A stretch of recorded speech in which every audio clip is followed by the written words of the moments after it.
Mamukaseko sekuru Sauro ndimati mutsaka kuseni kwakadai. Ya, nangoti ndikuudzei kuti ndini landlord.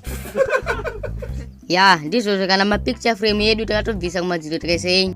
Ya, kuti pamunomuka makuseni ega muchiona face yangu musazokanga nobhadhara mari yerent. Ya, ndizvo zvamukutaura shuwa baba. Ya, rinenge picture frame rangu harisi kushanda shuwa. Mwedzi uno hamuna kubhadhara mari yerent. Muda kuti tiri kuudze rite hombe kana kutoprindisa mubhedha wenyu nepiki rangu. Nhai sekuru Sauro, maprindisa mapiki enyu pamubhedha wedu atizorara tichivhumukere nokuti mazuva ano takutorara takatsinzina. Kurara makatsinzina, iyo mudhara usandijairira wanzere, ndipe mari yangu apa.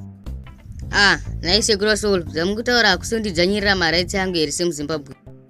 Iyo mudhara usatimbotaura zvemarights wanzere wewe. Muromba hana chinonzi chake. Chero vanhu vakamuona achifamba netsoka unotonzwa achitaura kuti anza kufamba nedzaadhamu. Saka ndindadi. Hayi mudhara munongoti kushata. Hamunyari Mwari here nekuda kusera muchivhundutsa vanangu nezifesi renyu. Handinyare Mwari, munozvinetsereiko nekubhadhara rent? Nhasi chaiye chitotutai zvinhu zvenyu munogara kuchechi, handikumba kwa baba venyu here.